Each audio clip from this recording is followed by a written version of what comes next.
For the next panel, Europe Alone with Russia, please welcome on stage the moderator, non-resident senior fellow and senior advisor at the Center for European Policy Analysis, Edward Lucas.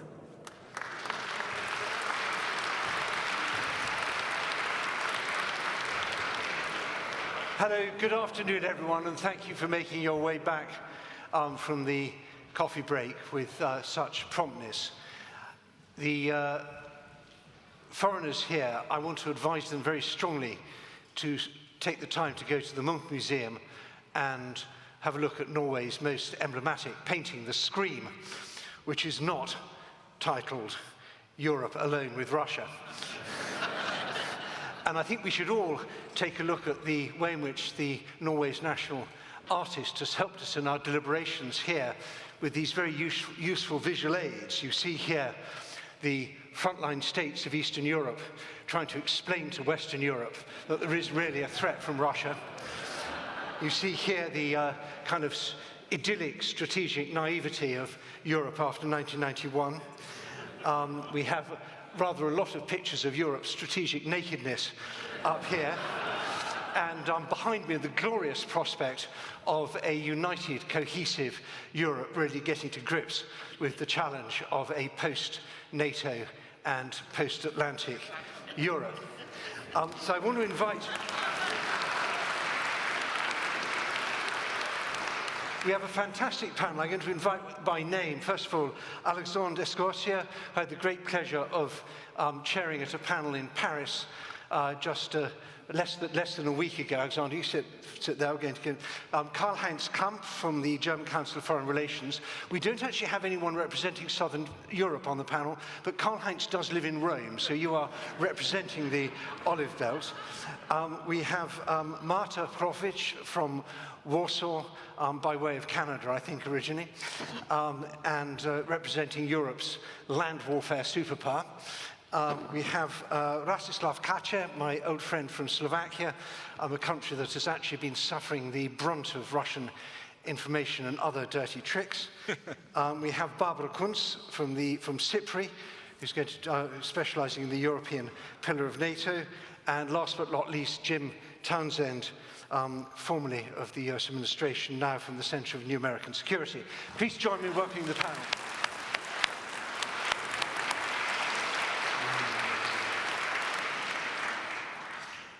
Now, the great advantage of being at the end of the day is that a great deal has been said. Not everyone has said it, but we are not going to add to that feature of security conferences. I was told that originally that you'd be in front of 600 of the best informed people in Norway. This was then corrected with characteristic Norwegian frankness by someone who said, no, it is the best informed 600 people in Norway. It's a great honor to talk to you. So my first instruction to the panel is please don't say anything that anyone in the audience knows already. This is no longer a time to admire the problem. This is a time to be original. And that gets me on to my second point, that I sometimes think that European security is a bit like a game of tennis, where one side always serves.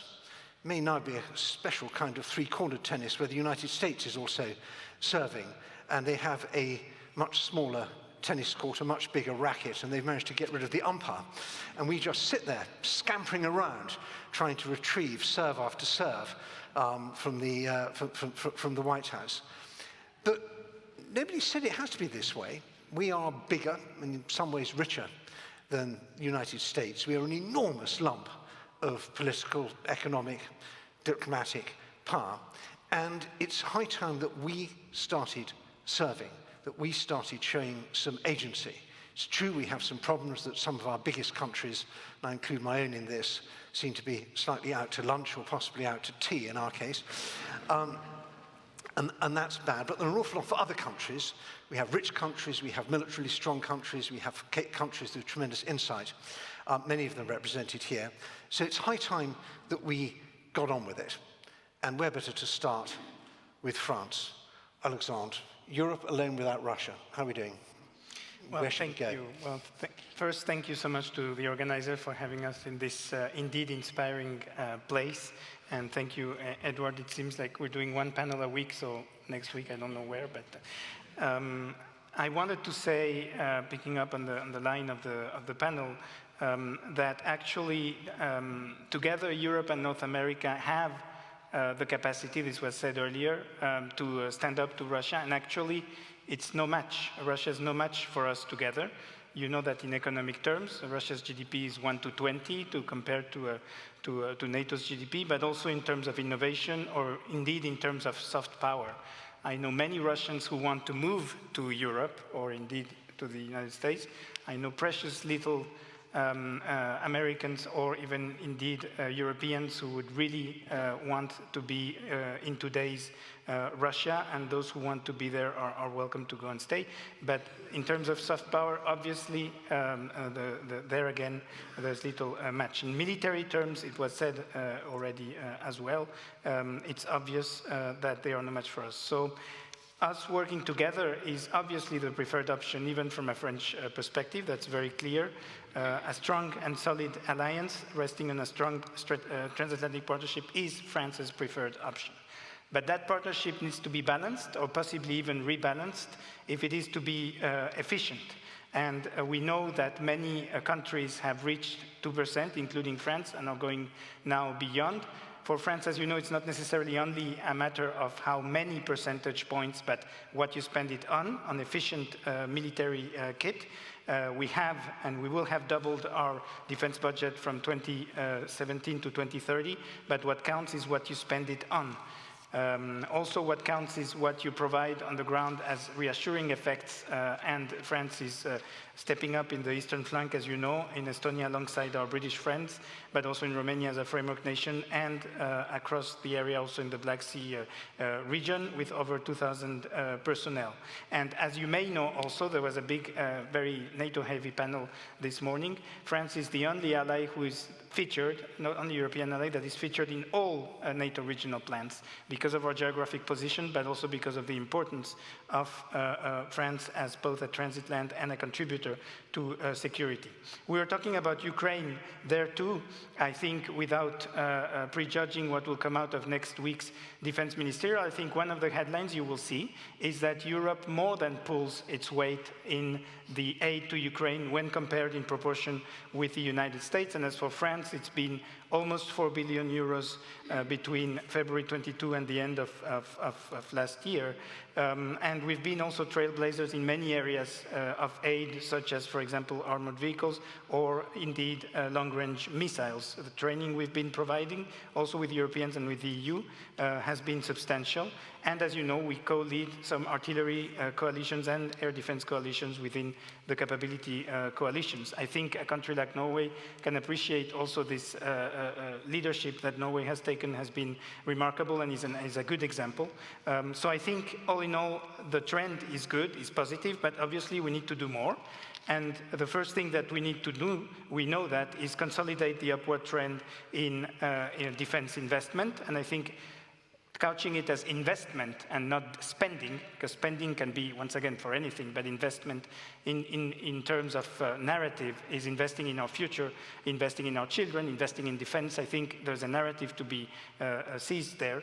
The second thing that we need to do is to continue to actively support Ukraine. This was mentioned in the previous panel. This is a little bit the logic in which we French have put into the table the idea of positive or active security guarantees, including by thinking out of the box, not in a peacekeeping fashion, I add, but to help guarantee while we have a NATO perspective that we wish to keep on the table very much, and also continue to reinforce Ukrainian armed forces, because we will not accept a demilitarization or indeed a neutralization of Ukraine, let alone a denazification of Ukraine. And I think we need to be clear on those lines.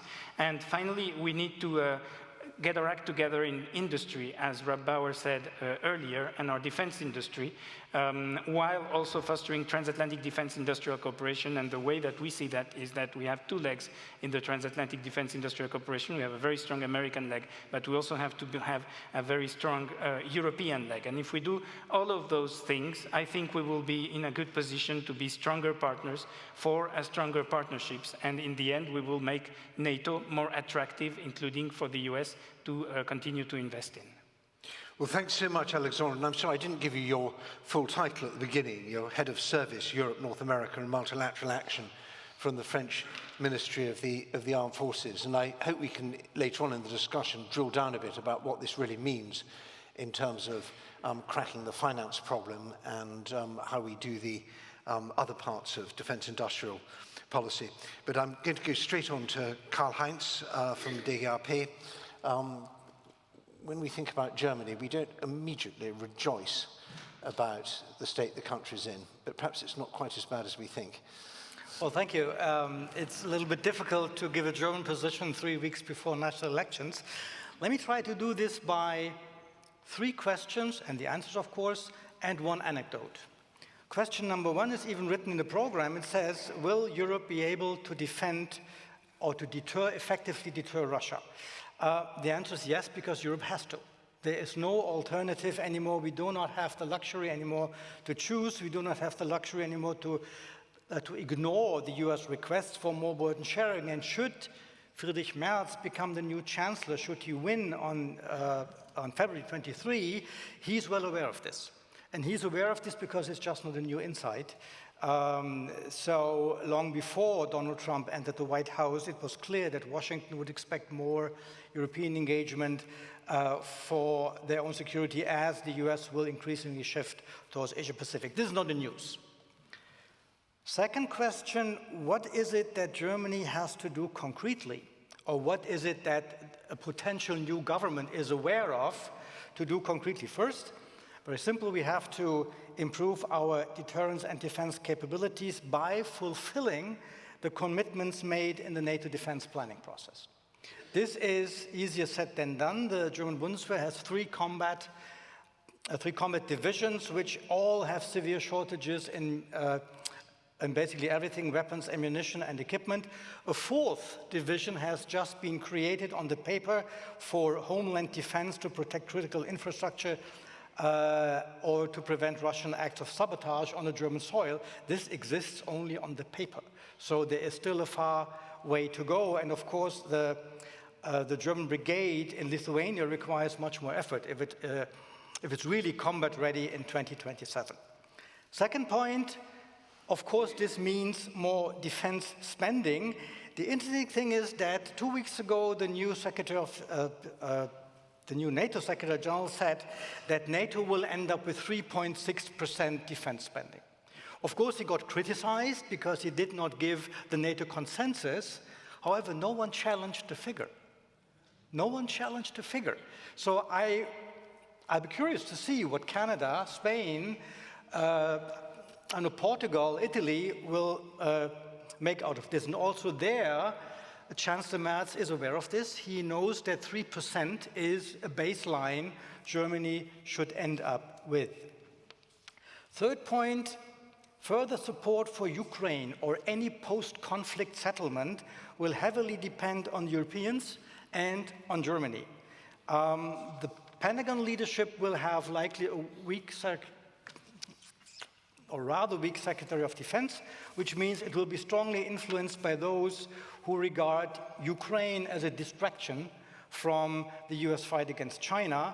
So it's unlikely that the US will be willing to give more money or meaningful security guarantees for Ukraine, which will not be underpinned by US forces. And by the way, the US has a point. European workers have 30 days of vacations. The US has 12, which means the US society is not willing to sacrifice more wealth if the Europeans are not willing to do the same. Third question, it's a key question, is all this feasible? And yes, it is. Also 3 points. First, on the money. Germany spent 4.9% on defense in 1963. It spent more than 3% in 1983. Today, 3% defense spending in Germany would be around 45 billion on top of our current budget. The German finance ministry, before the government collapsed, so it was an official calculation, calculated that with a moderate growth of 1% of the German economy, with moderate cuts in overblown subsidies and modest corrections of our excessive social system, that would lead to budget cuts of 150 billion on the next 4 years. This is the hell of a lot of money you can use for other things. Second point, it is key for Germany that, and also for any new government, that more defense spending in the longer run will not be financed by higher debt, but by a reprioritization of our overall budget. We in Germany have a constitutional limit to more public debt, and Merz is going to respect this. Basically, Scholz was not. That's why the entire government blew up. Because it's also important to acquaint our societies so that they understand what it means that security and defense, that freedom is not for free, to use the old American saying. And what about the standard argument you hear in Germany and in other European countries? They say, well, the public is not willing to accept higher defense budget at the expense of social security. One interesting figure. Europe stands for 9.3% of the world population, and it stands for 60% of the global social expenditures. There should be a little bit, there should be margin to cut something. Third point, we also have in Germany a man or woman power problem in the German Bundeswehr. We just do not attract enough soldiers. The current defense minister, Pistorius, developed models of a conscription. The chancellor stopped him. A new government will take on this. And there are very concrete ideas on the table on how to combine conscription with the idea of a social year that everyone has to do. Let me conclude with an anecdotal episode that indicates the fundamental change in Germany on security and defense in the last 3 years. We have elections in 20 years. We are in the middle of an election campaign. In election campaigns, people promise pipe dreams, and they try to avoid any negative messages, right? That's all about a campaign. One party surprised with a request of 3.5% defense budget. Who was it? The Green Party. I must say, I have problems to recognize my own country anymore, and that's a very good news. And on that happy note, I thank you very much for your patience. Well, thanks so much, Karl-Heinz, for that. For those of us who remember Germany in the 1980s and the stupefying and sometimes quite sinister naivete of the Greens when it came to defense, it's really quite hard to recognize them in their current incarnation. Marta, you come from a country that takes defense really, really seriously, has never in its history been so prosperous, so militarily secure, had so many allies, and yet you're also in a really bad neighborhood with lots of terrible worries. But we were saying over dinner last night, this is perhaps Poland's moment. Unpack, please. First of all, thank you very much for the invitation. This is my first time at the conference, so I'm very grateful to be here. And don't be fooled by the accent. I did grow up in Canada, but I'm definitely from Poland.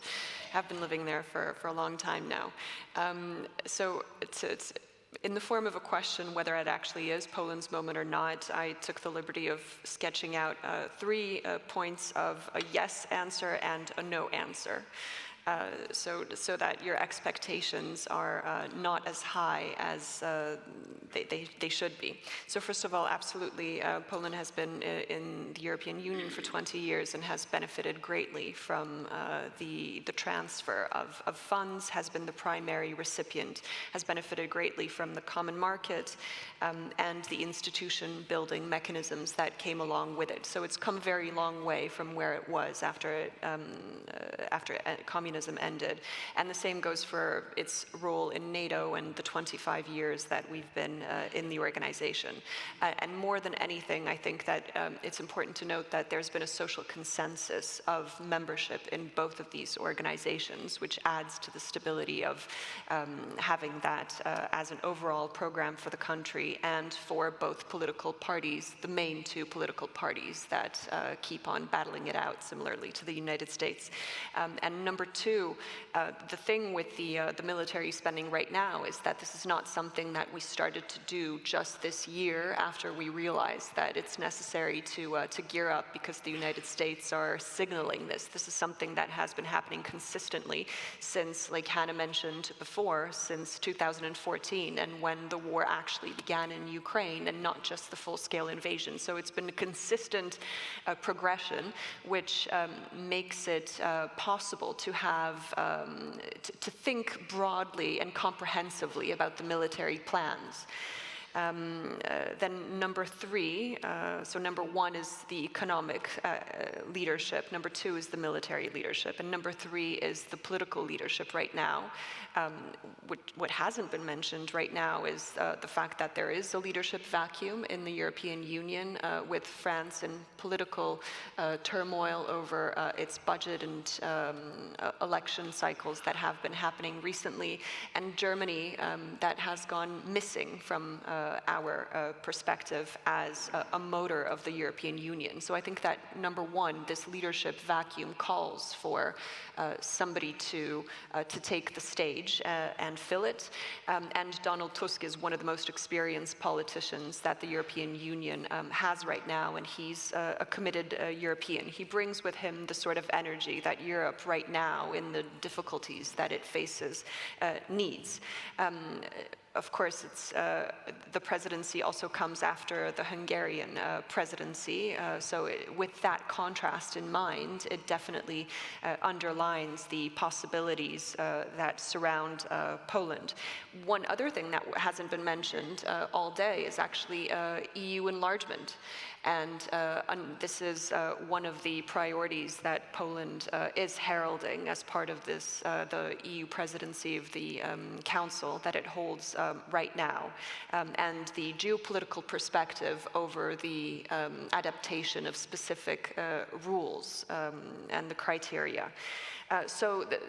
Donald Tusk comes with a message to Europe. The message is that democracies can win wars.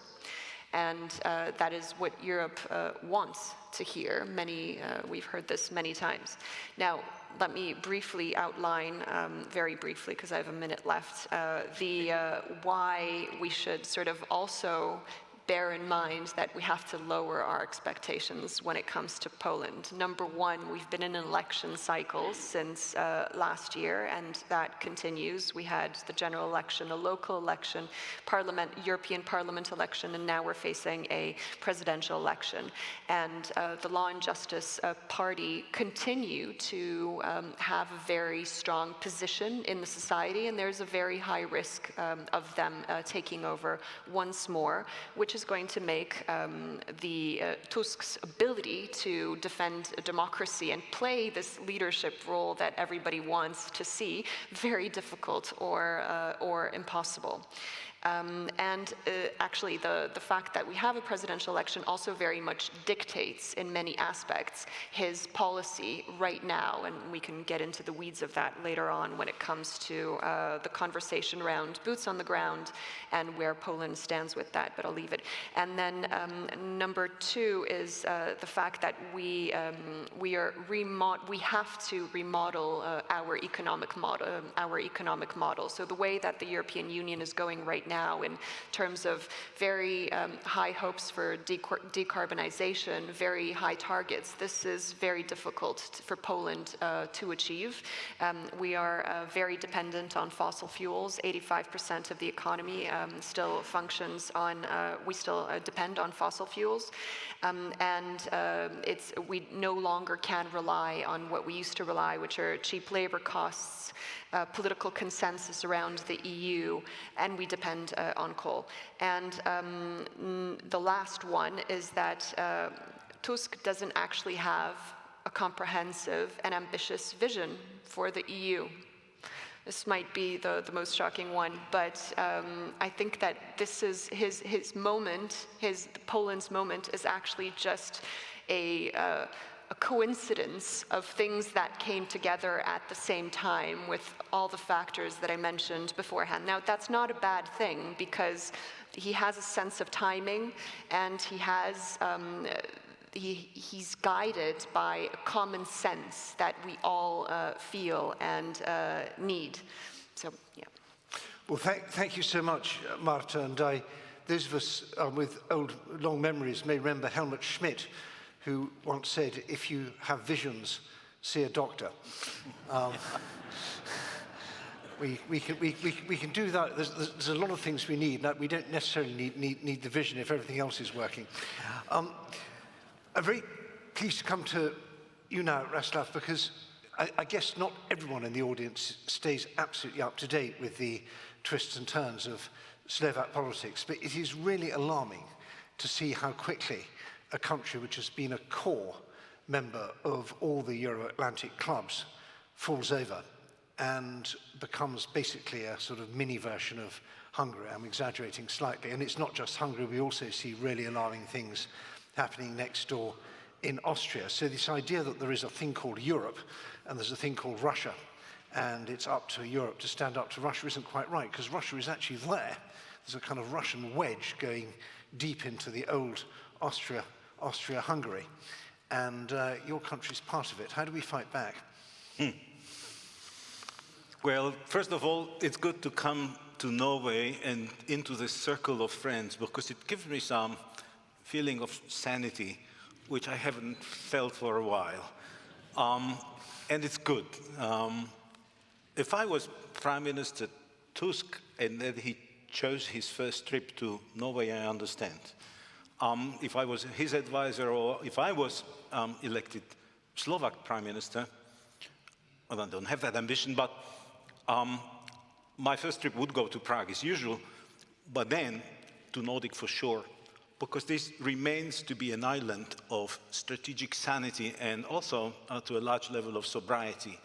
I love that here you find up in the north still the politics that what you say is what you mean and what you do. It feels very Christian, because every Sunday we pray or we ask the Lord to forgive us our sins which we committed by our thoughts, by our words, by our deeds, and also in neglecting, in failing what we should have done. You do it, here it's matching. So it's good to be here. In Slovakia, it feels sometimes weird. It feels sometimes that, you look in your mirror and you ask yourself, am I mad? Or am I part of a madhouse? Or is everybody around me mad? I know what's going on. Because I was part of the government, I resigned in May, will be 2 years, which responded in the war of Ukraine with a great level of strategic sanity. It was a combination of two elements. One element, which is very human and which is the way as any decent human being should react, it's to support somebody who is in need and who is attacked. And we did it. But also this was a single strategic choice, what we could have done, because following Ukraine, and on the argument that this was our land and they do not have the historic justification for existence, and this is something what we need for our strategic purpose, what we now hear from the United States, like about Greenland and Panama, which is weird, but we'll come back to it probably at some point. If we let this logic fly, then we already signed our death certificate as a country. We are 30-something years old country, before we were Czechoslovakia, before we were Felvidek, Upper Hungary. So what is the reason why we should exist? And now things changed completely upside down, and when we saw the deviation going on in Hungary for more than 10 years now, and slowly eating, it is something which is progressing slowly but surely, step by step in the direction of pro-Putin politics. In Slovakia, we see it in the, how would say, triple speed. So you're like some of those. My son is blind and he listens to podcasts because he trained himself 3 times speed. It's weird, I can't understand nothing at all, but he does. We're doing this in politics. So new Slovak government of Prime Minister Fico managed to turn Slovakia from very pro-European country, which was on the front line of support for Ukraine. I mean, it was the first one to approve the export of air defense system. The first one just hand in hand together with Poland with jet fighters. Now my government is under criminal investigation by current government. We breached the law and we act against the government. We got protests. Prime Minister is coming with a secret report produced by Slovak intelligence, where we see a clear abuse of intelligence with fabricated report of attempted coup d'etat, which is in painting a conspiracy network partly paid by poor George Soros and some mysterious Western oligarchs, and supported by Ukrainian government, Slovak NGOs, Slovak opposition, and activists. You know, you listen to it, you think you would laugh, because it looks like from a madhouse, but it's an official product of a Slovak intelligence service presented by the Prime Minister in the Parliament, who is threatening with continuous legal investigations and criminal charges and procedures. Is as weird as it can get. And my last pitch I want to make here, because we were saying a lot of good things of how able we are, and Edward, you opened that we are bigger, we got capacity. Yeah, we do. So we are able.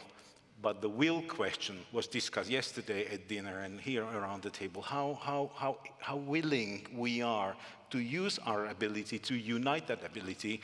And we were speaking of resilience against external threats, against hybrid operations, against political corruption from Russia, against all kinds of intelligence covert operations to dismantle the unity inside. And now we are there.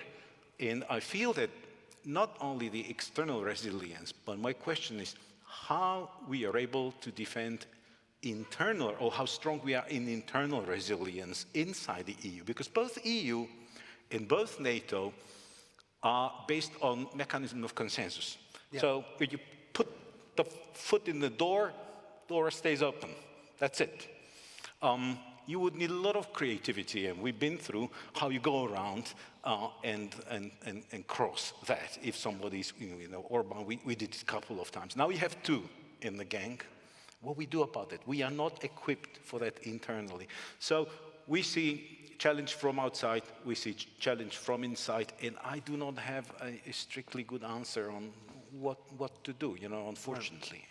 Well, thank you for pointing us in the direction of the answer, because I think one question is how do we create coalitions which go around the awkward squad, and the awkward squad is getting bigger, and the second is how do we apply pressure, and we must have consensus, how do we apply pressure to these countries so that even if they don't join us, at least they shut up. And I want to say, for those of you who, this all sounds a little bit like science fiction, but for Norwegians in the audience, if you imagine that great Norwegian series, Okkupert, which I know wasn't terribly popular in Norway, that's the sort of thing that is actually happening right now in Slovakia. Yeah. It's that level where institutions that you've always trusted turn out to be on the other side, where individuals face really tough choices between collaboration, exile, suicidal resistance, internal immigration, or whatever. So these big, sharp political dilemmas and security predicaments are far closer than you think. It's not just and it's much, much easier than you would have ever thought. Yes, well, in some countries it may be easier than others, and we need to analyze that and find out why it happened. Barbara, let's try and work out how much of this we can fix within a NATO context. I said at the beginning of my talk, my introduction, rather provocatively, that we're in a post-NATO, post-Atlantic era, and certainly the old idea of American power being funneled into a decision-making and planning structure based in Europe, that seems to be over. But what can we salvage from the wreckage? Well, thank you for these questions, and of course, thank you for the invitation. Now, in preparing for this conference, Kate has asked me to talk about the European Union in this context. And I spent quite a lot of time thinking about this, and I decided that probably the first thing to say about the European Union in the post-NATO, potentially at least, era is to say what this is not about. And this is not about replacing NATO with the European Union, and this is also not about the European army or all these monsters of Loch Ness that keep coming back in the debate. Rather, if you really want to strengthen the European pillar of NATO, which I think is the most adequate answer to, indeed, this post-NATO era, if we are in that, is to strengthen the European pillar in NATO. And obviously, if you wanted to do that, if strengthening the European pillar in NATO is the objective, most of this has to happen at national level, in national capitals. Defense budgets are national, national procurement decisions are obviously national, and so on. And this is the route to go. Now, of course, as also has been mentioned many times already here today, over the past decades, many mistakes have been made. We have accumulated huge capability gaps. We have obvious difficulties in ramping up defense production in Europe. And now that things have started to happen across Europe, we also see that there could be a lot more coordination in addressing these gaps and in strengthening the European defense industry. We've known for decades, not just since 2022, that more coordination and more cooperation would be very beneficial, both economically, but also from military perspective, interoperability, and so on. And so I think it's here that really the European Union comes into strengthening the European pillar within NATO, because when in an EU context there is talk about the European Defence Union, we really mostly talk about the defence industrial dimension, which also makes sense because sort of the entryway for the European Commission into European defence is the common market. So we're talking defense industry. The EU wants and probably can provide incentives for more cooperation, but this cooperation takes place sort of within a NATO set context, the NDPP, the defined capability requirements we have in the alliance, and so on and so forth. And the question now is, because the money that's available in an EU context is still relatively limited, the question now is there going to be more money made available in an EU context to offer even more of these incentives? Now, the EU does have limited amounts of money right now, but it has definitely more money than NATO as an organization. So in that sense, there is hope. But of course, and again, these debates are much older than 2022. It is a matter of political will in capitals, and it is about overcoming political obstacles to this cooperation that is politically challenging. There are long debates about the role for partners outside of the European Union in this. There's fears in some parts of the European Union that more EU defense industrial cooperation would mostly benefit the big ones, especially France and Germany. There's questions about, do we really want to give the European Commission more power? The financial parts, and especially the question of whether EU should provide funds for procurement, is extremely controversial, and it doesn't really look like there's going to be a solution.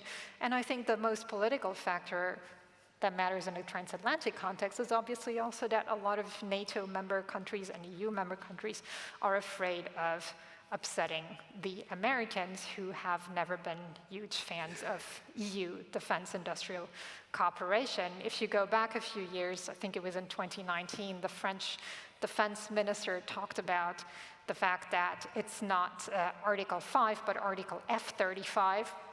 I think that is still, well, let's say a valid observation, because the conundrum indeed is, and Alexandre already mentioned, is like, how can you strengthen the transatlantic relationship while at the same time strengthen the European defense industrial base?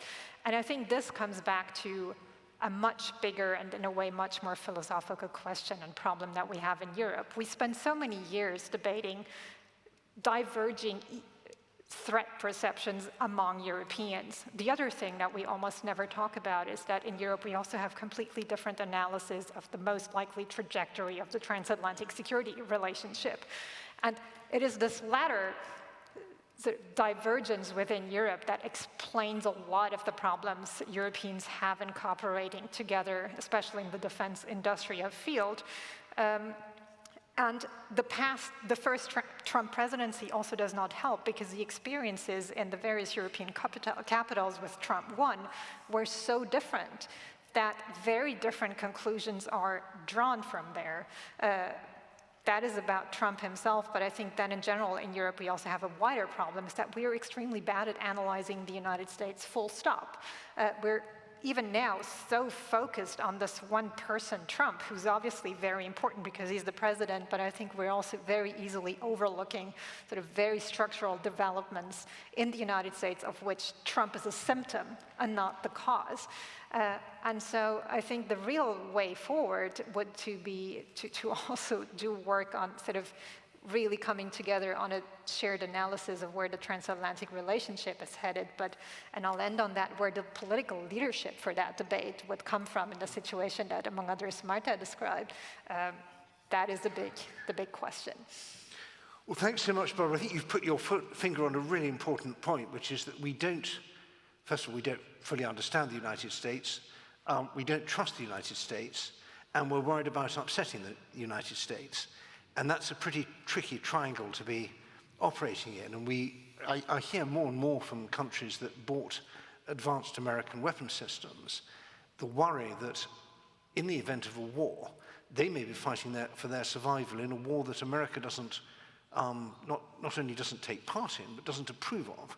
And will your F-35s work if you're Denmark in the ice age of Danish-American relations? Will your JASSMs work if you're Poland, if you're facing an existential fight which the United States thinks is unnecessary? So no pressure, Jim, just talk us through. Thank you. If you were a European country, would you be buying American weapons right now? Well, I'll answer that, but the clock has to give you some extra time if I make it 10 minutes instead of 5. Well, no, I just jump a bit ahead of my presentation. There is a trust issue, and I understand that. I think all of us do. And I look at the other Americans in the front row here, and I think we're all wrestling with that. And my bottom line up front would be, hang in there with us. We're going to make it through this. We're going to make it through this. But it is going to be a struggle. But I think the core in the United States is solid and good. And there'll come a time again where it'll be easier to trust us. But I will say, and it breaks my heart to say this, I can understand the question and I can understand the concern. So there you go. But I'll first, though, go back to starting and saying to Kate, thank you so much. I've always wanted to come to this conference. It always gets good press in the U.S., and all of you all should know that I used to be the president of the Atlantic Treaty Association. The Norwegian committee was the strongest of all of the allied organizations within the ATA, and it's because of Kate and her team. So thank you so much, and congratulations.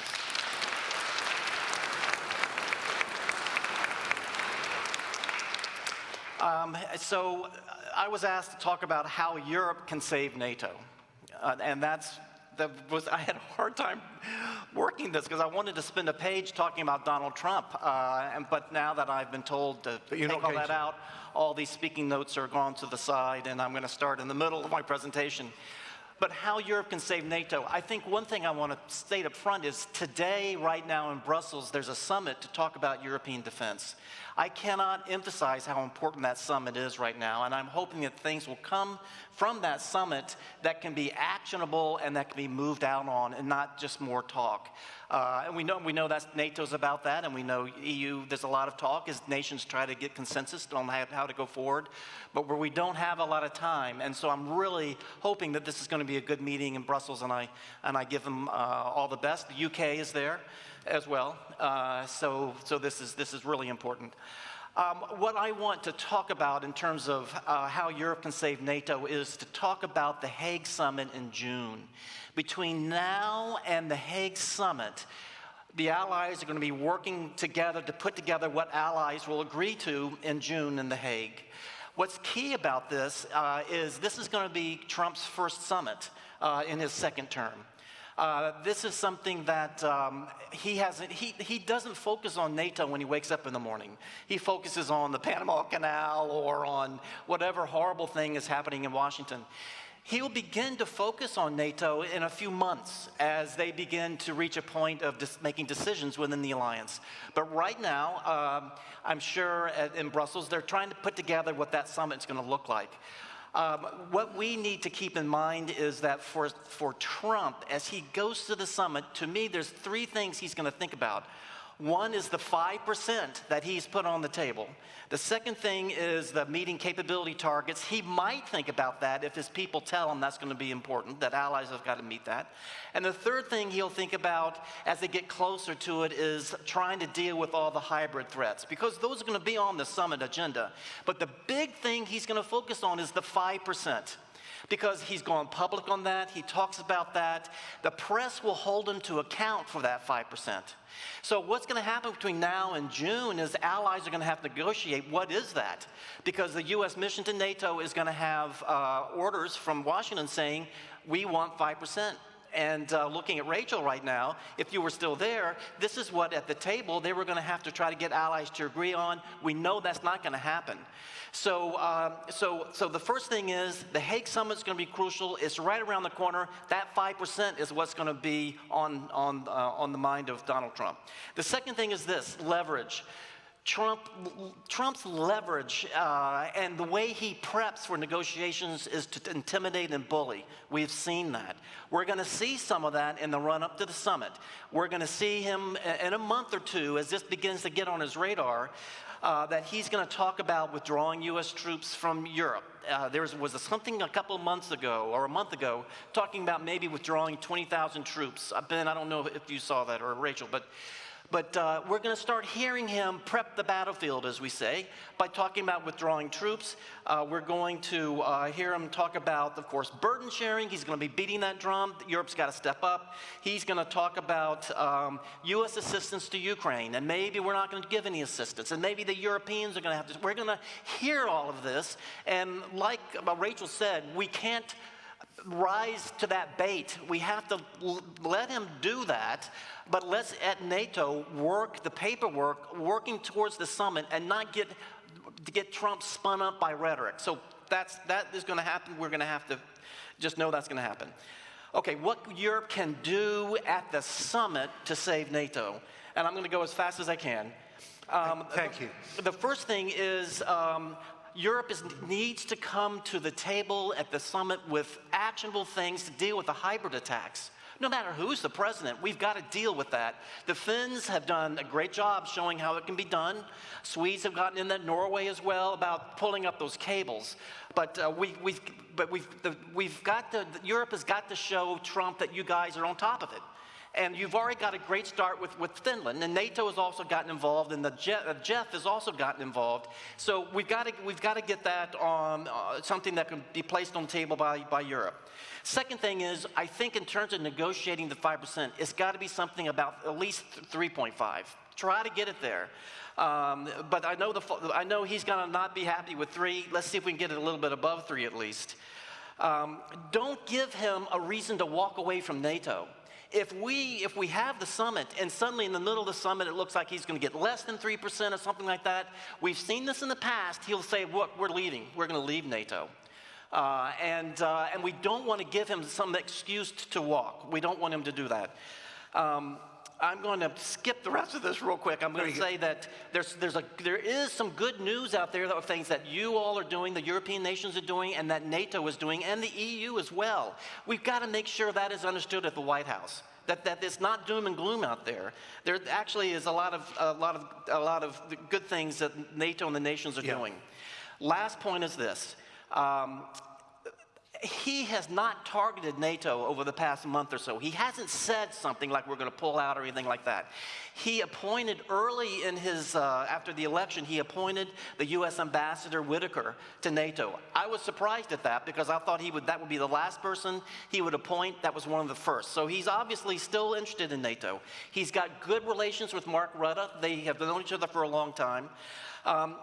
In his administration, Marco Rubio, Waltz, as well as Keith Kellogg are supportive of NATO. They have said that. There is strong support in the Congress and among the American people. And so there is some support within the administration. So I think if we can get the summit right, I think we'll be in a better projected trajectory. Well, thanks so much, Jim, for that encouraging, don't lose hope completely update. My worry about this is that our enemies don't operate according to our timetable. I don't think Putin sits there thinking, well, let's give them till the summit, and then after that we'll do something. Getting back to my tennis metaphor, Russia's serving all the time. There may be bad news militarily from Ukraine. There may be other things going on. We have these drumbeat of hybrid attacks, which we don't really have an answer to. I don't know if anyone's been following the news today, but that Bulgarian-flagged ship, the Vezhen, has just been let free by the Swedes, who said they couldn't find any evidence of deliberate sabotage. Interesting comparison between that and the Eagle S, which is still under the taciturn control of our Finnish allies, who continue not to say anything about anything, or at least not on that. So I feel events are moving pretty fast, and it's also just worth bearing in mind, we could, before the NATO summit, see Trump saying, I'm not going to continue the rotational forces in Poland. That could happen like tonight, could be that announcement. And then what do we do? The American tanks in Europe don't live in Europe. They're there on rotation. That could just stop like that. What would our answer be on doing that, on compensating for that? So I want to come back to the panel, first of all, on this question of coalitions. Let's look at where we can build coalitions, both big ones and small ones. And I suppose, as we're in Norway, which is not in the EU, and I'm from Britain, which is sadly not in the EU anymore, there's one big question, starting for you, Alexandre, is how would the French defence industry look at having British defence companies as part of a European answer to our defence industrial procurement problems? I think the first thing to say in this connection is that we do not conceive European security without the UK.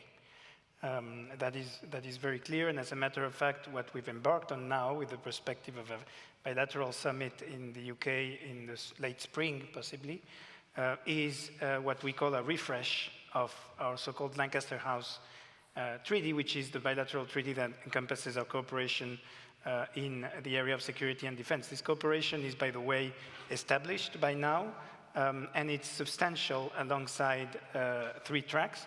A nuclear one, as behooves to the two nuclear powers on the European continent, an operational one, including, here we talked about the JEF, we have a thing with a C in front, the CJEF, the Combined Joint Expeditionary Force, which is a bilateral French-UK force, and the industrial side of things. So there we have a lot in common and a lot that we work on together, particularly through MBDA, but it's about thinking the next steps in connection with artificial intelligence, in connection with innovation, which we know comes from the private sector, in connection with space, cyberspace. These are the things that we are thinking about as we speak. And I think the reinforcement of that bilateral defense relationship can be important for all of Europe. And when we think about that, we very much think beyond institutional boundaries. Now, parallel to that, we are aware that there is a willingness on the side of His Majesty's government to redefine the relationship with the European Union. And we are very keen to see what the opening gambit there will be. I expect that everybody's opening. I think the opening gambit was from France about fish, wasn't it? The other one, the one from the UK. But you're right to mention that other issues will come into play, and we have to be able to manage that complexity. But I think the direction of travel is clear. It's reinforcement of our defense cooperation in all areas bilaterally within the EU. We also welcome the approaches of the UK with other continental partners, because this contributes to that unity that we need to be aware of and research, especially in these troubled times of the transatlantic relation. Thanks very much. And I want to say that Julian Lilly-French is not, I think, in the audience, which means that other people will be allowed to ask questions too. And I will come to the audience for a round of questions. And do just catch my eye by waving or singing a Norwegian folk song or any other way of attracting my attention. Karl-Heinz, the coalitions is quite new in NATO. We don't like regionalization, and the southern European countries are very worried about the Baltic Sentry and the idea of the countries around the Baltic Sea pooling their efforts on subsea security and protection. Any thoughts from you on building coalitions below the NATO or EU level?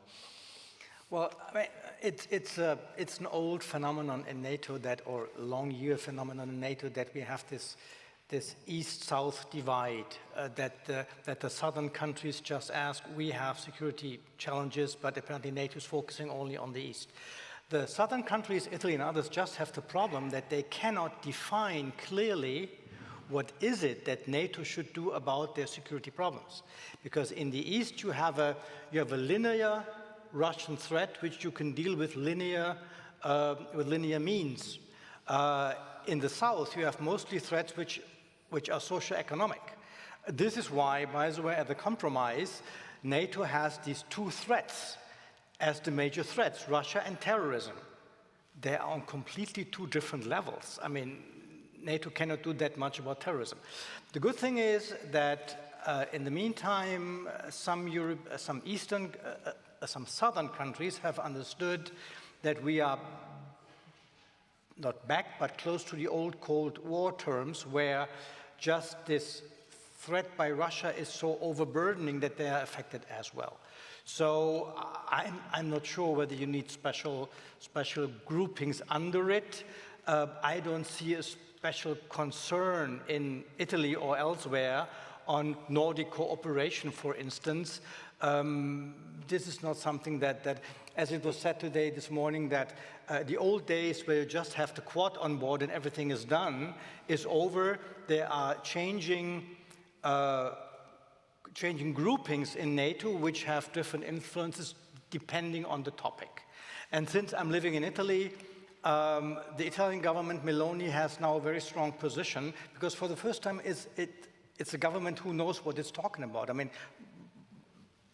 has a certain capability which in old days didn't exist. And there are certain special relations to the Trump administration. So I don't see these old East-South debates that strong anymore. So I don't see any concern in the South that the Nordics do something against their interests.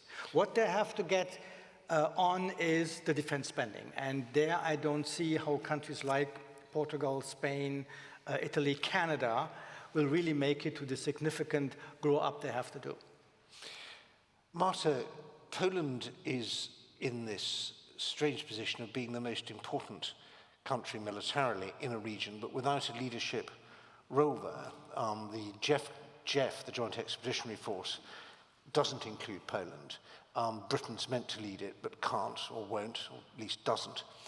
And this is a source of real concern. We've seen the Nordic-Baltic 8 meeting now with Poland to discuss regional security. Is this something where Poland could fill the gap left by Britain?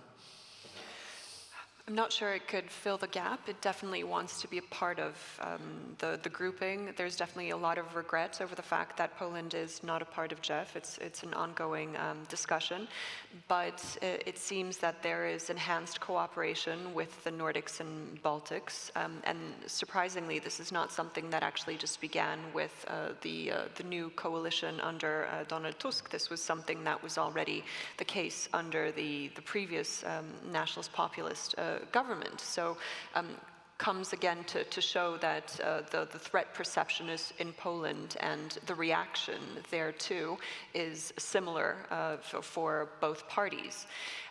Now, I think that there's a lot of hope that is put, hope and actual resources put towards increased cooperation with the Nordics and Baltics. And when it comes to financing of defense capabilities, Poland is weighing in on both camps. So on the one hand, as the current president of the European Council, and today's meeting absolutely is one of the key moments there, where we're going to see a white paper prepared by Commissioner Kubilius, which is going to lay out the possibility of finding funding within the European Union for common procurement, common capabilities, and defense. And so that's one basket, sort of trying to enhance the capabilities to find enough investment to procure together, and using EU instruments such as PESCO and others to strengthen the European pillar of NATO, as was mentioned. And the other basket is actually trying to think more creatively, more freely, in whether you call it regional groupings, as was mentioned, or multilaterals, or coalitions of the willing, or I've heard coalitions of the affected as well, in order to build vehicles through which we can find funding, whether it's through private money, EU, non-EU, freely, to really beef up on our military capabilities. Of course, that raises gigantic questions as to whether we turn to the US, what the share is, how much we buy from the United States, how much we buy European. And I think that Poland's position here is that for the immediate needs, we absolutely have to turn to where this is readily available, because we don't have the luxury of waiting. But in the long term, it's absolutely necessary to gear up on a European front in order to create more independence from our transatlantic partner, at least for the time being. You all have a homework assignment tonight, which is to work the phones and the emails to all your friends in Brussels and find out what happened today, because it'll make the gossip in the coffee break tomorrow will be much more interesting. So please try and stay up to speed with what's been decided by in the supposedly closed doors of that summit. Karl-Heinz, you had a quick intervention. Just one sentence, because I forgot to mention. Scholz was not a foreign policy chancellor. No kidding. For whatever reason, which means he neglected relations to France, to Poland, to many of the smaller countries, and this is something that's going to change under Merz, who already now started with all the contacts. So he will go back to the old Helmut Kohl rule: don't decide anything with the big ones without keeping the small ones in the loop. And some of the former small ones are not small ones anymore, and this is why this is a change you will see. Yes, I think anyone here from the Baltic states who remembers the Helmut Kohl era might slightly question the idea that they were always kept in the loop, but we'll leave that for later.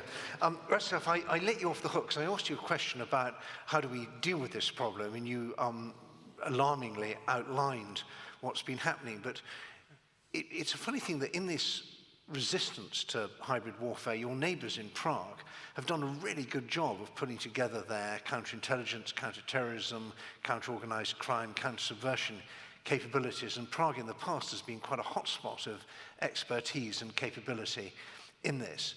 And my question to you is, if we are dealing with this stuff, which is pretty obvious what Russia's doing, the information, dirty money, exploiting all the different divisions in society, where can we find the capability to push back. This hasn't come out of a clear blue sky. We had plenty of warning.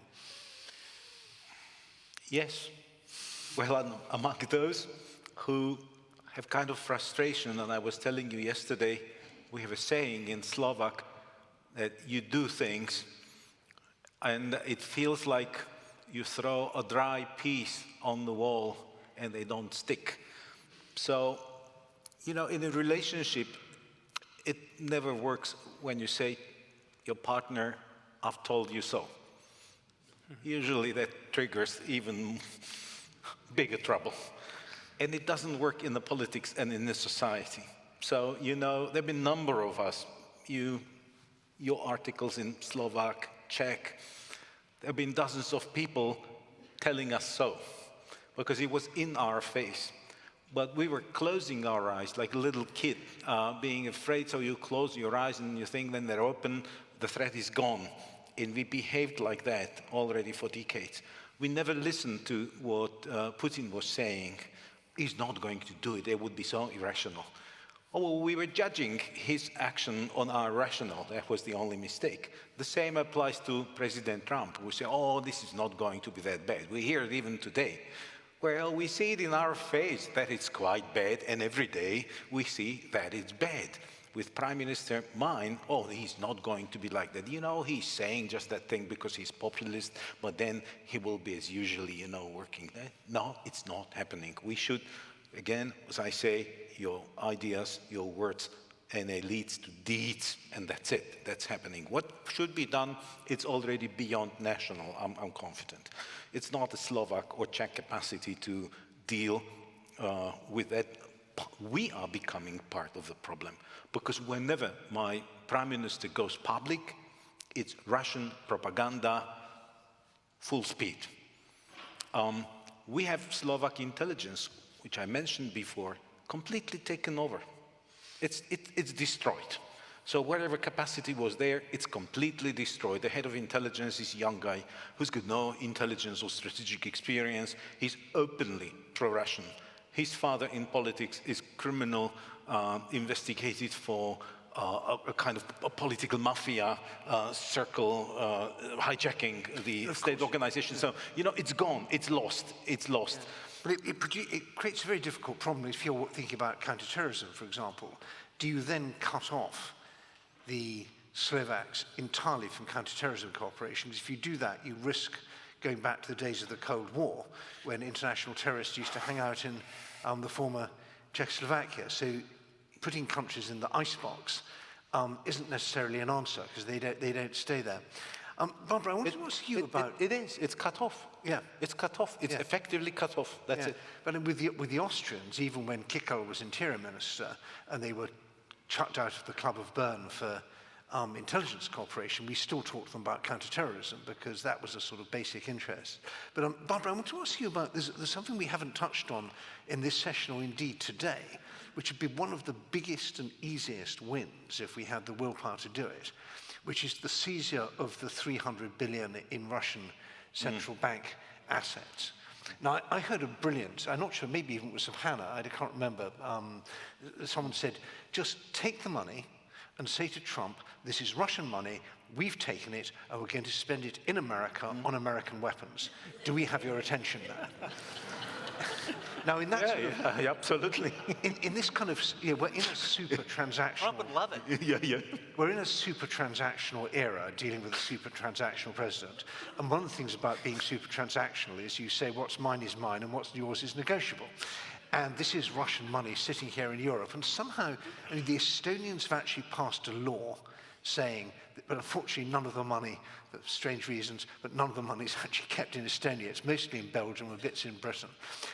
Would this be a kind of test of European seriousness, that we could seize this money? Well, it would probably be a test of determination, but I think it does lead to a much more philosophical question that is worth thinking about more profoundly, and that is sort of, what is our role in upholding the international rules-based order? And I mean, we have a couple of these discussions. that closing of the Baltic Sea, for example, after all these undersea cable issues. And as I understand it, but I'm not an international lawyer, there's also legal obstacles to doing that.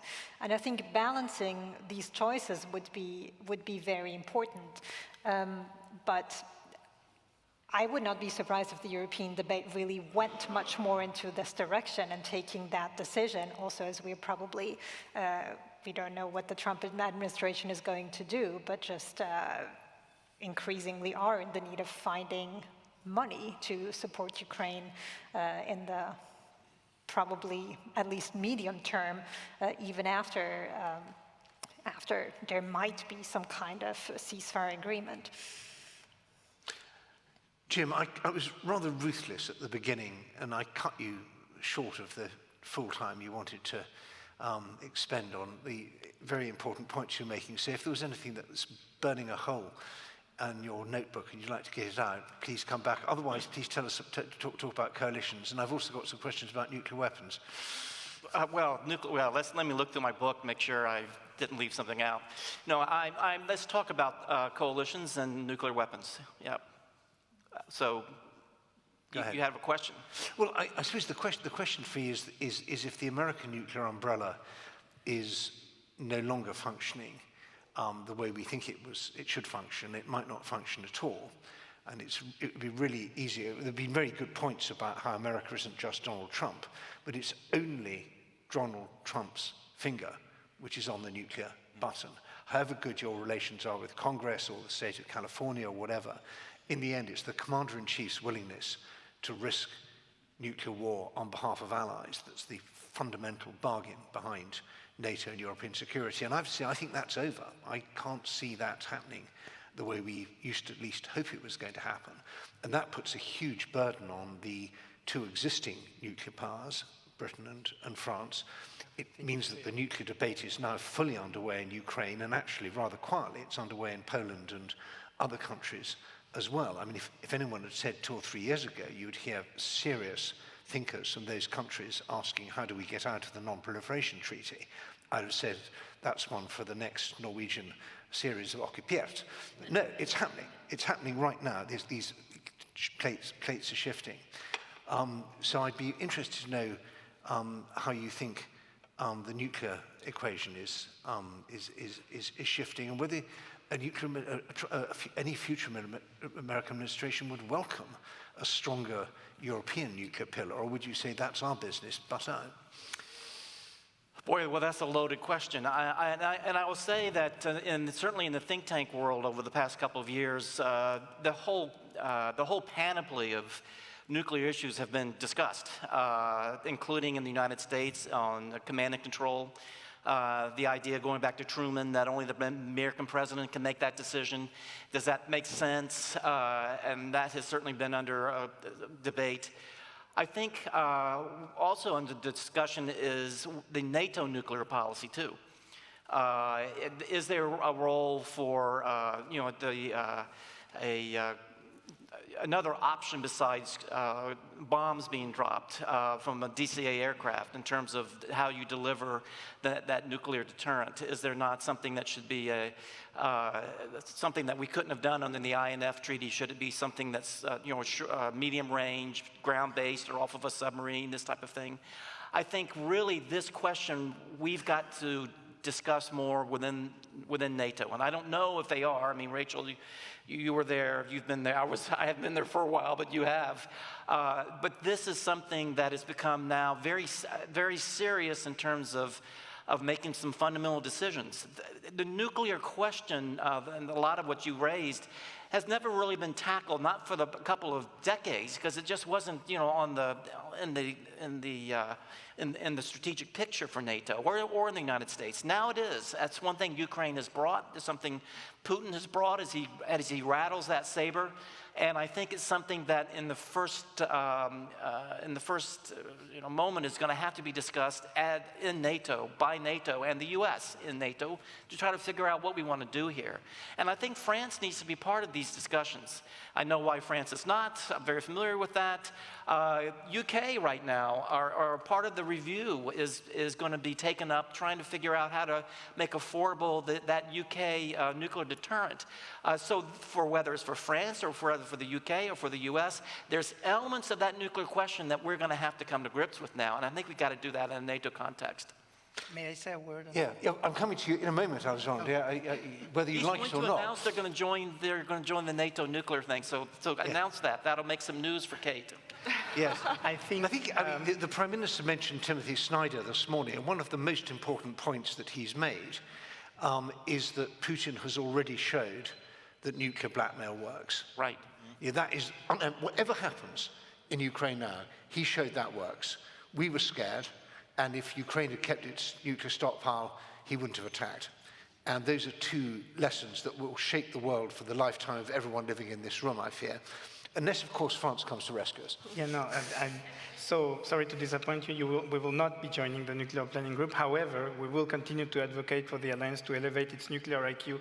And I say this cognizant of the country I'm in. NATO is and will remain a nuclear alliance for the foreseeable future. And I think those in our public opinions who haven't got the memo really need to get aware and cognizant of that. And France will be part of all discussions on nuclear policy at NATO, not, however, of nuclear planning. The other thing we will not do is enter the business of extended deterrence. However, our president has said, as you know, that France's vital interests, which he alone defines, have a European dimension, and there are things that we need to come to grips with internally and have a discourse about with our European partners about what that means. I will say, though, that as Putin, as you rightly said, has upped his nuclear saber rattling, we have reacted in a very proportionate but deliberate way. As you know, both on operational terms but also in rhetorical terms, to make sure that he knows that he cannot go around blackmailing us like that in nuclear ways, but you need to keep things very calm and very deliberate. But there is, the role that is played by the independent nuclear powers, France and the UK, is important and continues to be important, including in complicating the calculation of the adversary, as NATO doctrine has it, and we intend to fully play that role in the future as well. I think it's well worth remembering that France has a truly independent deterrent. You make it, it's all under your control. That is correct. The British ones are independent until they need servicing, and then we have to go to America. I cannot comment on that. But that's different. And you also have a very sophisticated form of stratcom with this untranslatable French word of avertissement, which if you want to just elaborate on how you do your nuclear messaging, that's... This is one of the very specific parts of our doctrine.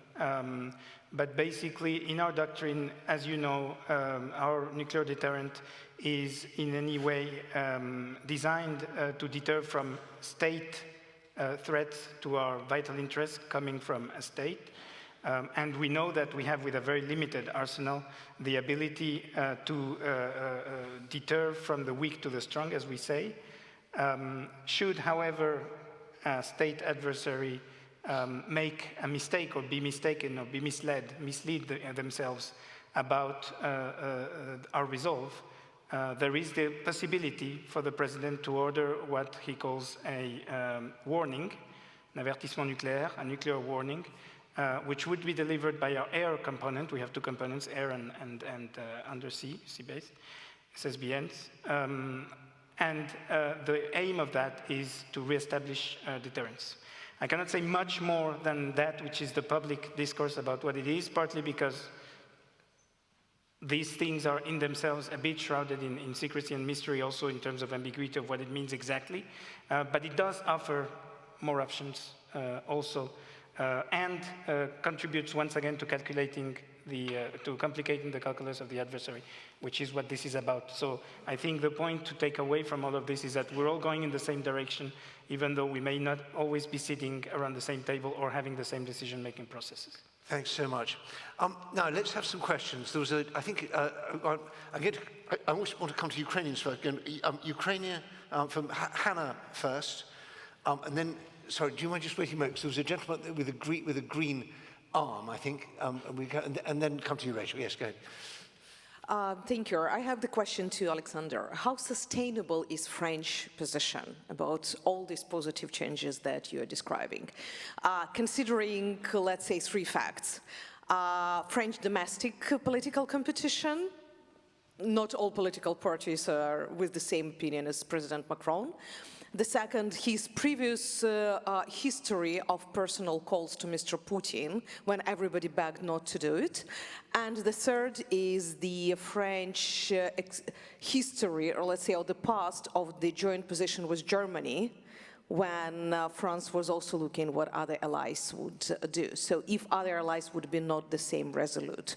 So how sustainable would be the French resolution to help Ukraine and to have Russia accountable for what they did? I'll let Alexandre, and I think to ask a French minister about the sustainability of his government's policy is probably going to get a fairly brief and straightforward answer. We have the gentleman in green.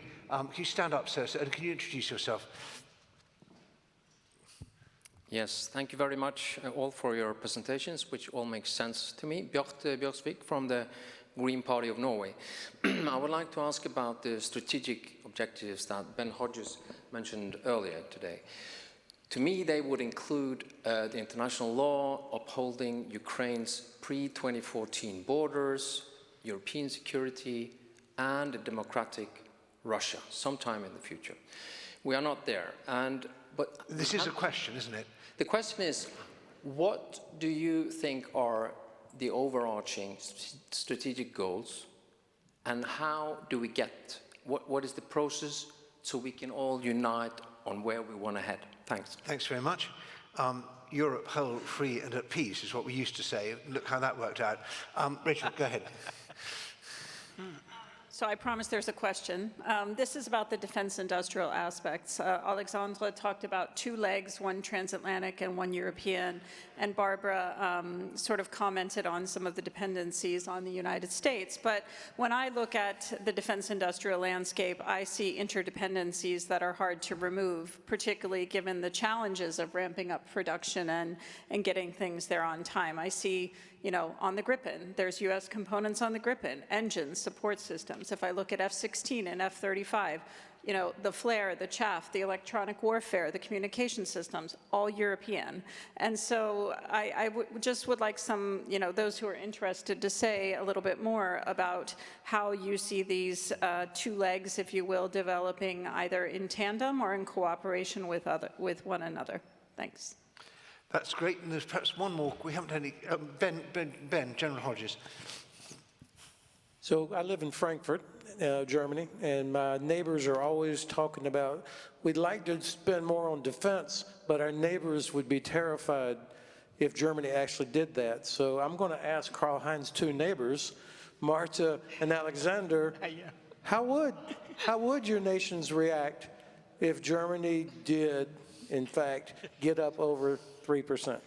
That's great. Very good question. So, how scared are you of Karl-Heinz with 2% behind him? Marta? There's actually another question. I don't know if you want to take it straight away. Now, I think we'll answer those questions and come back for another round. So we've got the sustainability of open brackets, France, close brackets, insert the name of any other European country as well, because I'm not sure that there's a particular unreliability about French policy, given the way that some other countries have behaved, but a question about sustainability. The question about what's our long-term goal here and how do we get there, which I suspect should be for next year's conference, but we'll try and answer it briefly. And then how scared the defense industrial complex and the essential interdependency that we have given the way supply chains work. And then finally, Ben's question about how, and this is not a theoretical one, I remember a German at the Munich Security Conference 10 years ago saying we can't spend 2% on defense because our neighbors would hate it. And Janusz Reiter got up and said, I'm the Polish ambassador, I would like to say on behalf of my country, nothing would please us more. Which shut the German up. Martin, would you agree with that? Absolutely.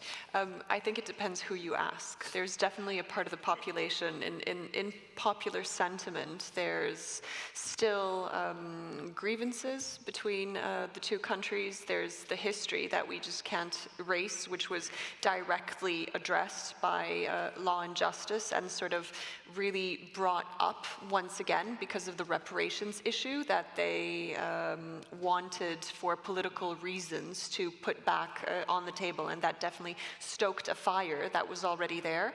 So I think, I don't know if there's specific polling on this, I would hope not actually, but there would be a part of the population that would be adverse, see this as a negative development and be scared of it. Now, I don't think that actually applies to everybody, and definitely not the political, current political leadership, which perceives Germany as a strategic partner with the same strategic objectives. Now, it didn't go very well in the relationship with Olaf Scholz, but that's not for these reasons. It was specific reasons to specific policies that are going on right now. So there's a lot of hope for the cooperation with the potential new government under Friedrich Merz. But how we would actually react to a revival of the German question would need to be worked over. Alexander, answer that question or any of the other ones. The Weimar question and the neighbors. I wouldn't put it in terms of being scared as much in the French context. However, what we've seen traditionally, the way the Franco-German tandem has worked in security and defense, has been that we've had the capabilities and some of the ideas to do stuff in places, and the Germans have had the money and the economic wherewithal, and we've been dragging them by the sleeve to please, come help us here or there. And that's the traditional scheme of things. I think today we are moving beyond that, and we need to come to terms with that also as friends. But I think some of the things we've done lately, such as the big capability projects in the air and land domains, or indeed a measure such as affiliating the Franco-German brigade to the NATO force model, which happened a few weeks ago, are ways that we can come to terms together with how we use that potential for further cooperation and for looking in the same direction, which is never a given between France and Germany. Should I tackle the other questions? Yes, briefly. Yeah. Very, very quickly. So about the Ukraine, I have only a few elements that I can say, but one is that French public opinion is and remains, the majority of it, on the side of Ukraine. That has been very clear. And therefore, politicians, including extremist politicians, have toned down their pro-Putin rhetoric in very considerable manner because they see that it doesn't look good to appear as pro-Putin. Whether that is a sustainable state of affairs, I don't know, but we see that until now, even in proportions that are surprising because they're very sustainable. The French are on the side of Ukraine. That's very clear. And so everyone who reads the public opinion, as politicians do of all stripes and colors, will be at least verbally in this camp of support. Of course, there are questions about how much it costs us, etc., including on the economic side, the sanctions. But there is a good basis there. The second thing is about the issue of talking or not talking to Russia. And I think our president is aware of the fact that it's not about talking or not talking, it's about approaching Russia from a position of strength and with clear lines. Donald Trump is possibly about to talk to Putin, and that's the first question that we should ask of any leader. The other thing that I would add has to do with the nuclear side of things. And it's this, it's very simple. When you have nuclear powers, it's better when they're talking than when they're not talking. That is to us very clear. And the German angle, I didn't get of your question, but it's more or less what I wanted to say. And finally, very quickly on Rachel's question, I think this is why I talked about European transatlantic industry cooperation, because the examples she gave are very relevant also when we proposed to put hammer bombs under F-16s to help Ukraine, which hasn't happened in concrete terms yet, but we made that proposal, we put it on the table. This is exactly what we're talking about. So we're not talking about severing those links, quite the contrary, but we're talking about building up the European ability to do more of those things in the future and to be a stronger partner for the US also in defense in the future, and that's what those European instruments are geared towards in our view. Super. Alexander, Karl-Heinz. Well, the interesting of this argument to say the neighbors would be concerned, we never heard this from our neighbors. We never heard this from France or from Poland. We only heard it from those in Germany who did not want to fulfill the 2%. So we would love to, but you know, since they are concerned, we are kind enough not to do it. And the demasking element came when Radek Sikorski said, we are not concerned by any, we would be more concerned by German weakness than by German strength. The interesting thing is that you didn't hear anything about this argument anymore, because usually we Germans would then have to say, aha, now we can fulfill the 2%, but we didn't do it, because it was just easier. You win more votes if you don't spend on defense, if you have cheap Russian gas, if you don't do things which are painful. So this argument was a complete fake. And on this gentleman's question of the overall strategic goal, unlike Chancellor Scholz, who always has said we want Ukraine not to lose, Merz has clearly said we want Ukraine to win. Yeah. And he's on the press with calling for Taurus. He will now have all the problems should he win the election, that he will have to fulfill those things he was requesting for as an opposition leader. But I think his position is much clearer than the one of Scholz was.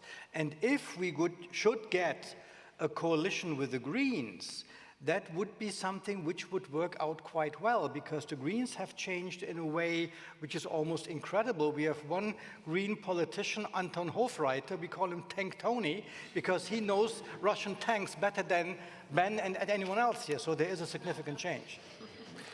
Super.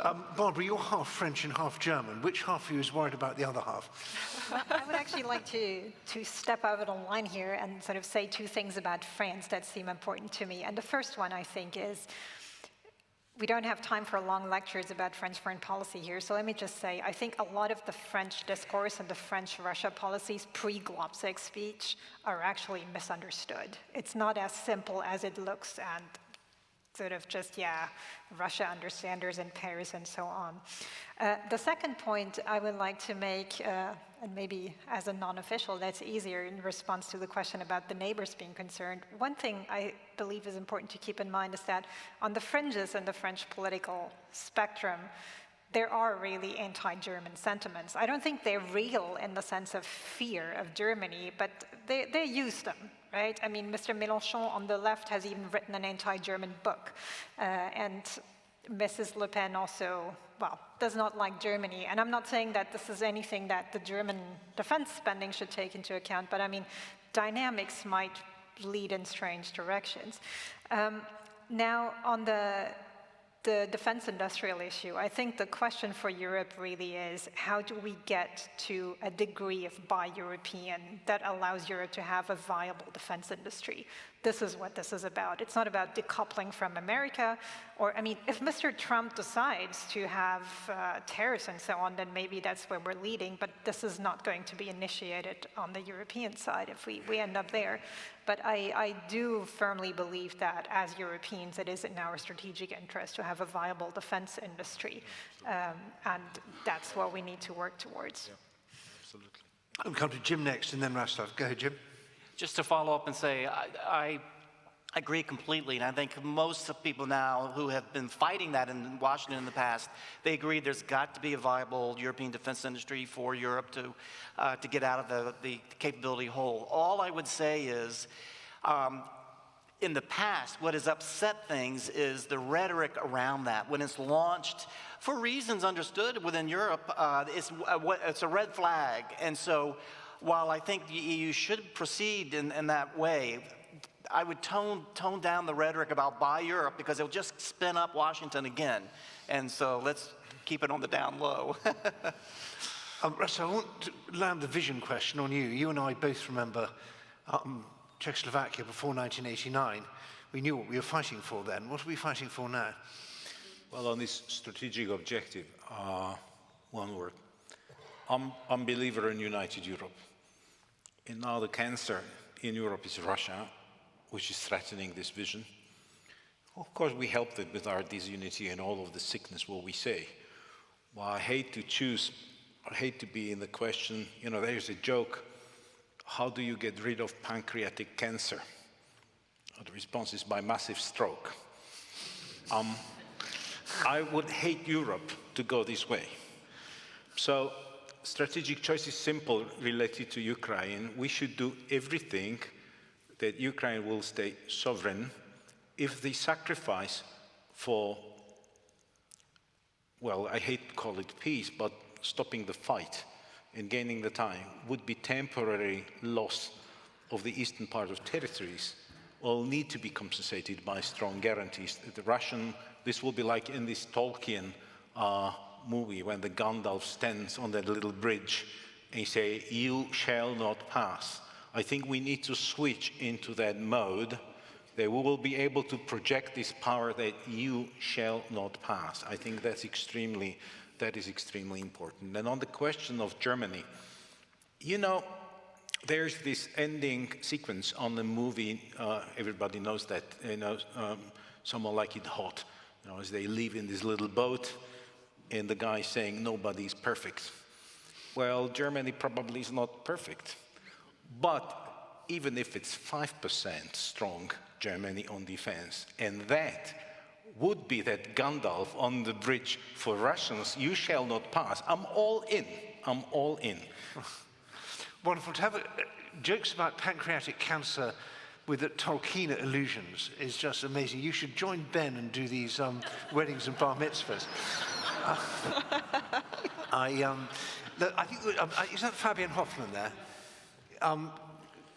If you don't already subscribe to Fabian's Missile Matters, please do so. It's indispensable reading. Go ahead. Thank you so much for that. Yeah, a really quick question back to the nuclear deterrence question, mainly to the French representative, but also if anyone else wants to jump in, please do so. I think if we think for a second that the United States might indeed completely withdraw from the European continent and NATO, and what that means for nuclear deterrence in Europe.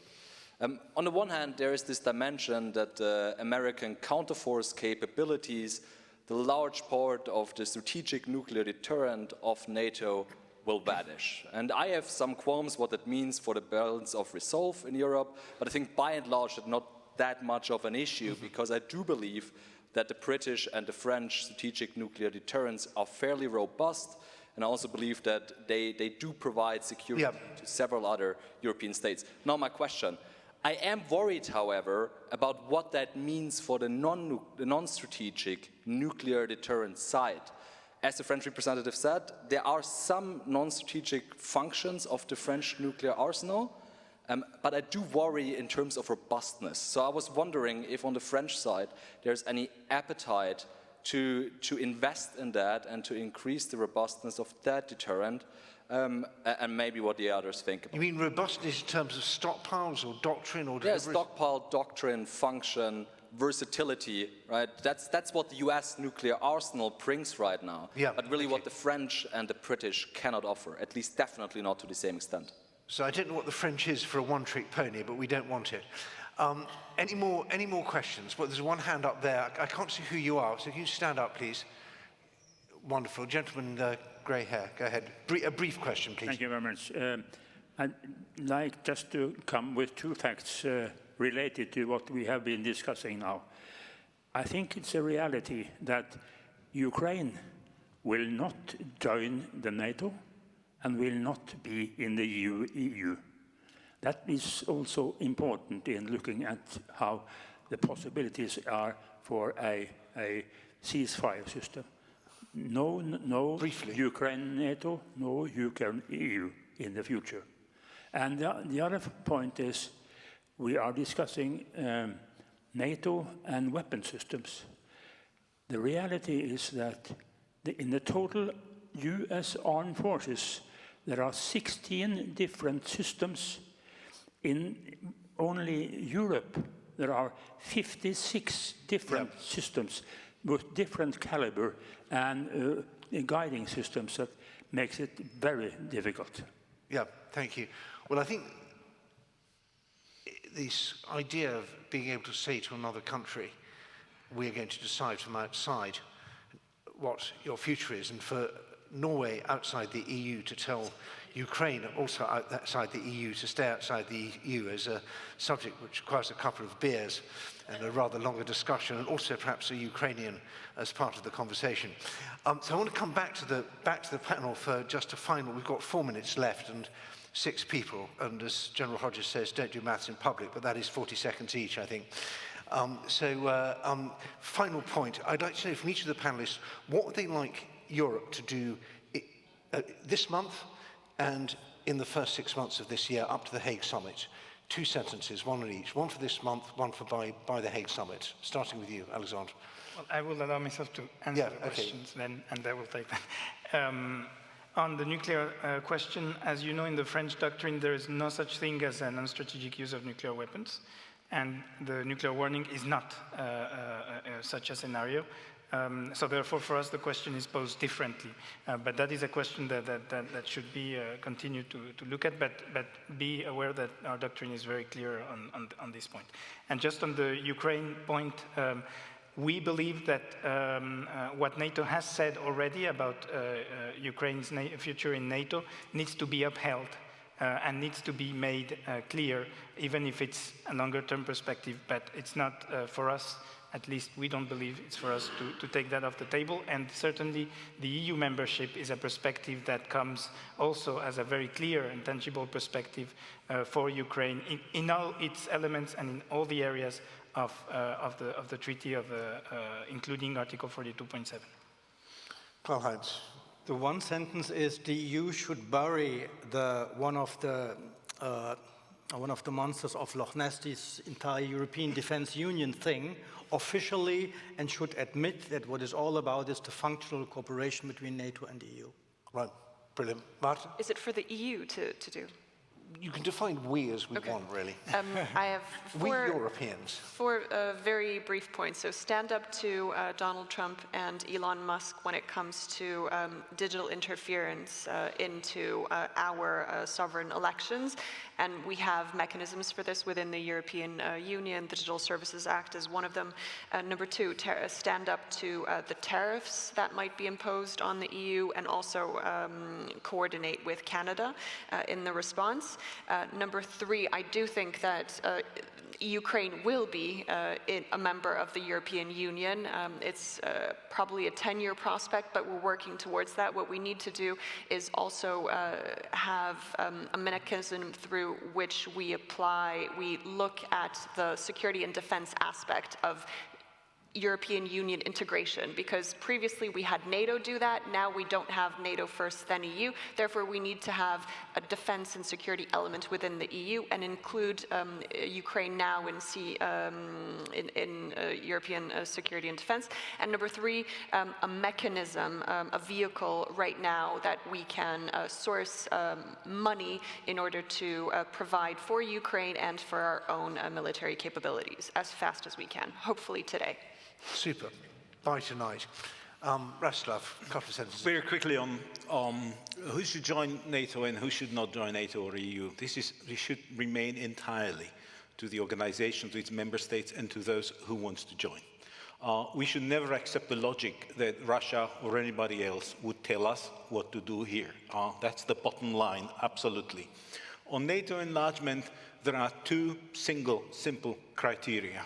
First is the enlargement by country XY going to enhance our security? So we get in a new member, are we going to be stronger and more secure? And that's the right strategic decision. That's the first thing. Second thing, which is very important, can we defend it? So if those two criteria apply and we find consensus, we will enlarge, and nobody else will tell us. That's the first thing. On Europe, it's a little more complicated, though. Even looking at my own country, which was once Tatra Tiger, a huge success, which all other members were coming to and saying, how you do it, you know, we admire what you're doing, and now you failed badly. I think for EU, there will be no enlargement until we internally strengthen the institutions, streamline the decision-making, get rid of consensus decision-making, until Europe will be more united in principle and more action-oriented. I'm very confident that until we reach that moment, there will be no talk about Balkan enlargement, no about Ukraine. And this is nothing against those countries. This is our own internal issue. Yeah. Barbara. Yeah, thank you. Two pieces of advice for Europe. The first is don't let Trump divide you. Don't fall into the trap of thinking that you can individually go to Washington and strike a deal with Trump.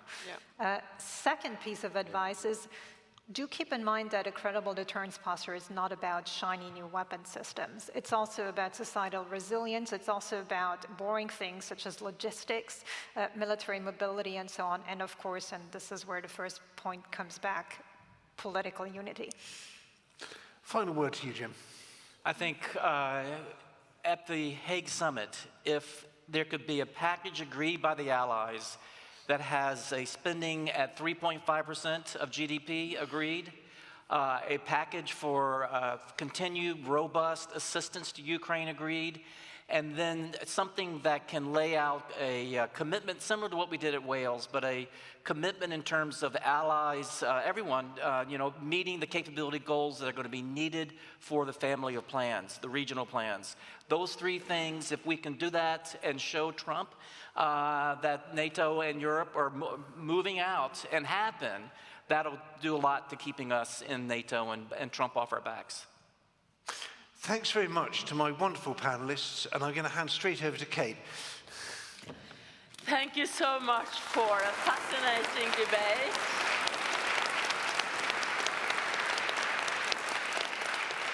And thank you, Edward, for moderating all these people and getting a really great discussion out of it. It's been a very long day, a bit overloaded with information, but I'm hoping that you have got food for thought, and I hope to see many of you here tomorrow morning. We will start again at 9:15. The time is chosen because of the departed defense minister. That was his time when we had an agreement with him. But he is now, I saw from Facebook, in the woods somewhere, enjoying his free life. But we will start 9:15 with the Chief of Defense. We will have an interesting discussion on Northern Europe, NATO's northern flank, and we will meet some of our brilliant colleagues from the Norwegian research community. So, I hope you have enjoyed the day and have a good, really nice evening. Thank you.